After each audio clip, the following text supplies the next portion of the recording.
Hoy nos sumergimos en algo que, a primera vista, podría parecer, bueno, un poco fuera de nuestro alcance habitual.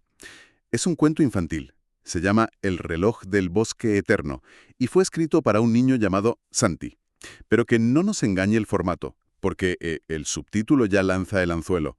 Cómo los 60 minutos esconden un universo entero de números, formas y secretos. Ahí es nada. Así que esa es nuestra misión. Vamos a tratar este cuento como si fuera un texto antiguo, casi como un mapa del tesoro. Queremos desentrañar todas esas capas de conocimiento matemático, ¿no? Geometría, trigonometría, teoría de números. Todo escondido en mi historia sobre un reloj mágico. Exacto. Y todo para entender por qué un concepto tan cotidiano como los 60 minutos de una hora es en realidad una de las elecciones de diseño más elegantes de la historia. Y lo que es brillante es cómo el texto nos guía. Lo hace a través de 4 personajes, 4 animales que son, en realidad, 4 arquetipos del pensamiento. A ver, cuéntame. Pues mira, tenemos a la tortuga, que es la sabiduría paciente, la metódica. Luego está el conejo, que es la pura curiosidad, el que siempre pregunta ¿y por qué? El que no para quieto. Eso es. También el águila, con esa visión de conjunto, la que busca los patrones generales. Y por último, el murciélago, que ve en la oscuridad, que revela las estructuras ocultas que otros no ven. Qué buena analogía. Cada uno nos va a enseñar una forma diferente de mirar lo mismo. Un círculo y el número 60. Perfecto, pues empecemos por donde empieza el cuento, por la pregunta más básica de todas. Nos sitúa en el bosque eterno, frente a un árbol milenario que tiene un reloj vivo en su tronco, con 60 estrellitas doradas marcando los minutos. Y es la tortuga, con su paso lento y reflexivo, la que plantea la duda fundamental. La pregunta del millón. ¿Por qué 60?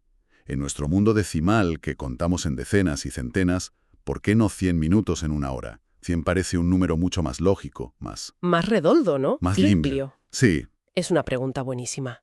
Y la respuesta la da el murciélago, el que ve los patrones que no se ven a simple vista. El número 60 no es una elección arbitraria, es una elección de una funcionalidad matemática exquisita. La razón es su altísima divisibilidad. su divisibilidad. Sí, en el cuento lo llaman un número mágico, pero el término técnico es número altamente compuesto. Significa que tiene una cantidad enorme de divisores para su tamaño. Tiene 12 divisores exactos. 1, 2, 3, 4, 5, 6. Un momento, vamos a pararnos aquí porque creo que esto es clave. Es fácil oír 12 divisores y no darle importancia, Claro. pero si lo comparamos. Fíjate, sus vecinos, el 59 y el 61, son números primos. Solo se pueden dividir por sí mismos y por uno. Exacto. Son rígidos, inflexibles. El 60, en cambio, es como una navaja suiza. Puedes dividir una hora en mitades, 30 minutos. En tercios, 20 minutos. En cuartos, 15. Quintos, sextos. Y siempre obtienes un número entero. Es increíblemente práctico. Exactamente. La practicidad es el núcleo de todo. Esta flexibilidad permitía a las civilizaciones antiguas trabajar con fracciones de tiempo y de espacio de una manera muy sencilla, sin tener que lidiar con decimales. Pero espera, si la divisibilidad es el factor clave, ¿por qué detenerse en 60? Pienso en el 120, por ejemplo. Es el doble y tiene aún más divisores, 16 si no me equivoco, o 360. Esa es una pregunta excelente y nos lleva directos a los babilonios, hace más de 4000 años. Ah, claro. Ellos nos legaron este sistema. Y la respuesta parece ser un equilibrio. Un equilibrio entre una alta divisibilidad y un tamaño que sea manejable. El 60 es el número más pequeño que es divisible por 1, 2, 3, 4, 5 y 6. Es un punto dulce perfecto. Sí, pero la razón más profunda es que su sistema numérico no era de base 10 como el nuestro, sino sexagesimal, de base 60. O sea que, para ellos, Para ellos, dividir por 60 era tan natural como para nosotros dividir por 10. Estaban sencillamente usando su lengua matemática materna. Los 360 grados del círculo no son más que 6 veces 60. o sea que sin darnos cuenta, cada vez que midamos la hora, estamos pensando en babilónico. Totalmente. Vale, yo entiendo por qué 60. Es práctico, es un legado, pero el conejo en la historia no se queda ahí, claro. No, el conejo nunca se queda quieto. Su curiosidad le lleva a preguntar algo que parece casi de niño, pero que abre otra puerta fascinante. ¿Y qué pasa si empezamos a cortar el reloj en trozos? Y la tortuga, en el cuento, usa la analogía de una pizza. Sí, que cada corte desde el centro es un sector. Es una analogía perfecta porque nos saca de la aritmética pura, de los números, y nos mete de lleno en las formas, en la geometría. El cuento conecta de forma magistral la división del tiempo con la aparición de figuras geométricas. ¿Vale? Pensemos en el ejemplo más común. Un cuarto de hora son 15 minutos, que es 60 dividido entre 4. Ajá. Ahora veamos el ángulo. Si el círculo completo tiene 360 grados, un cuarto de círculo es 360 entre 4. Que son 90 grados, un ángulo recto. Exacto. O sea que cuando quedamos y cuarto, sin saberlo, estamos invocando un ángulo de 90 grados. Y si dibujas las 4 líneas que marcan las y cuarto, las y media, las menos cuarto, lo que tienes es una cruz perfecta. Un cuadrado escondido en el centro del reloj. Qué bueno. Precisamente. Y aquí es donde se pone aún más interesante cuando exploramos otras divisiones. El cuento se detiene en la división por 6. Que corresponde a bloques de 10 minutos. Sí, aritméticamente 60 entre 6 son 10. Y geométricamente 360 entre 6 nos da un ángulo de 60 grados. 60 grados. 60 grados. Eso me suena. Es el ángulo de un triángulo equilátero, ¿verdad? Exacto. El que tiene todos los lados y ángulos iguales. O sea que, Que cada una de esas 6 porciones de pizza de 10 minutos es un triángulo equilátero si conectas los puntos. Y si unes los 6 puntos exteriores en la esfera del reloj, la figura que emerge es un hexágono. Un hexágono regular perfecto.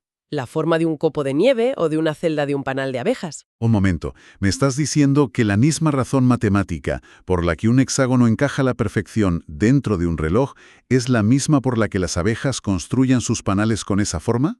En esencia sí, Por pura eficiencia geométrica. por pura eficiencia. El hexágono es la forma más eficiente de cubrir una superficie sin dejar huecos y usando el mínimo perímetro. Las abejas llegaron a esa solución por evolución. Los ingenieros la usan en Yamauchi, en el telescopio James Webb, en el grafeno. Por su resistencia y ligereza. Exacto. Y todo empieza con esa simple división de 360 entre 6. Es un patrón universal que estaba ahí, latente, esperando a que el conejo hiciera la pregunta correcta. Es un auténtico momento, ajá. La geometría está literalmente en nuestra agenda diaria. No estamos solo partiendo el tiempo, estamos revelando una estructura del universo. Y supongo que la división por 12, la de las horas, también tiene su lógica. 12 porciones de 5 minutos. La misma lógica, 360 grados dividido entre 12 nos da 30 grados. El ángulo que separa cada número en la esfera del reloj. Todo el sistema es una estructura matemática coherente, profundamente interconectada. Vale, esto es fascinante.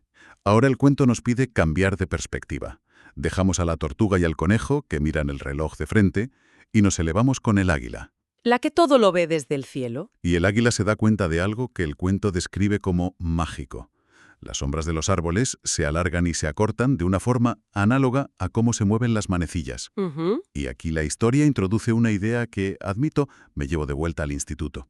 La manecilla del reloj proyecta 2 sombras a la vez, una en el suelo, horizontal, y otra en una pared imaginaria, vertical. Aquí es donde los autores del cuento se la juegan y lo hacen de maravilla. Admito que cuando una escucha la palabra trigonometría, el cerebro puede hacer cortocircuito y recordar fórmulas. Fórmulas memorizadas sin mucho sentido, sí. Pero esta analogía de las 2 sombras es una de las introducciones más intuitivas que he visto a las funciones seno y coseno. A ver, explícamelo como si fuera Santi, el niño del cuento. ¿Qué son esas 2 sombras? Imagina que la manecilla del reloj es el radio de un círculo y que su longitud es siempre la misma, ¿vale? Digamos que mide 1 para simplificar. Vale. La punta de esa manecilla se mueve, pues la trigonometría es simplemente el lenguaje que describe la posición de esa punta. La sombra en el suelo, la horizontal, nos dice cuánto se ha movido la punta hacia la derecha o la izquierda. A eso lo llamamos coseno. Coseno. Y la sombra en la pared, la vertical, nos dice cuánto se ha movido hacia arriba o hacia abajo. A eso lo llamamos seno. Seno y coseno. Con esas 2 medidas puedes localizar perfectamente la punta de la manecilla en cualquier momento. Son sus coordenadas. Y en el cuento, el conejo, como no, lo resume con otra metáfora brillante. A ver. Dice, es como si la manecilla fuera una marioneta. Un hilo va al suelo y otro a la pared.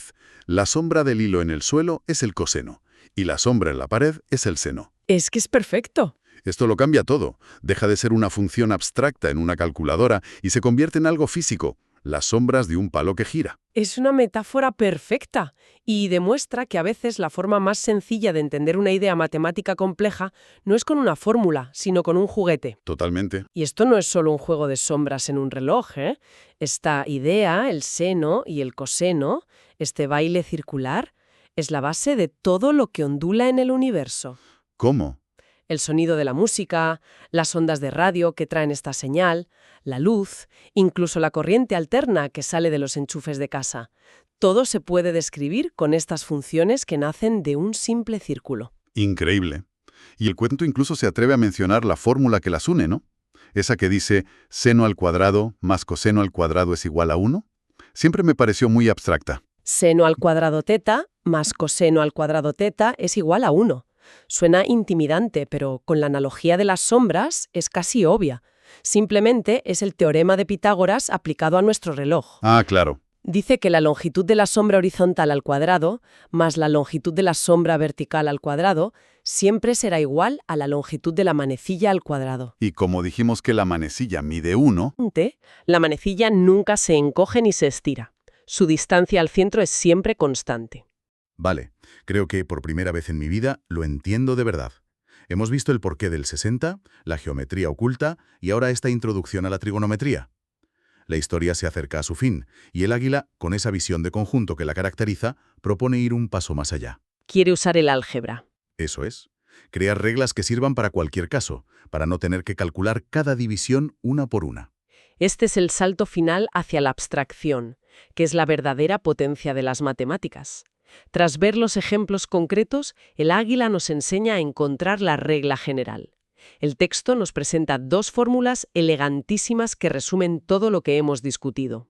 A ver. Si queremos dividir nuestro reloj, nuestra hora, en n partes iguales, donde n puede ser cualquier número, la cantidad de minutos de cada parte será siempre 60 dividido por n. 60 entre n. Y el ángulo que formará cada parte será siempre 360 dividido por n. Es como tener una llave maestra. Ya no necesitas una llave específica para la división en 4 partes y otra para la de 6. Y otra para la de 12. Con esta fórmula, con la variable n, puedes abrir todas las puertas. Exacto. Si quieres dividir la hora en 5 partes, pues n igual a 5. 60 entre 5 son 12 minutos. 360 entre 5 son 72 grados. Funciona siempre. Y aquí es la tortuga, el símbolo de la sabiduría, la que tiene la última palabra en el cuento, con una frase clave. Dice: ven la belleza. Una sola fórmula nos da todo. Ese es el poder del álgebra. Conecta el tiempo, o sea, los minutos, el espacio, que son los ángulos, y la aritmética, la división.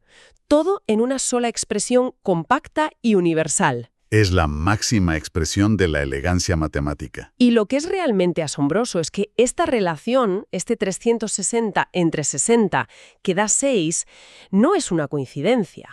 Es la razón por la que en matemáticas a veces se usa otra unidad para medir ángulos. Los radianes. Exacto. Los radianes es un sistema que se libera de esa herencia babilónica del 360. En ese lenguaje, que es matemáticamente más puro, un círculo completo no son 360 grados, sino 2π radianes. Uf. La belleza de esto es que conecta el ángulo directamente con la longitud del arco del círculo. Es un lenguaje más fundamental. Pero esa, como bien dices, es otra historia para otro día. Pues ha sido un viaje alucinante. Partimos de un cuento para un niño, Santi, y hemos acabado navegando por la historia de Babilonia, la geometría euclidiana y los fundamentos de la trigonometría.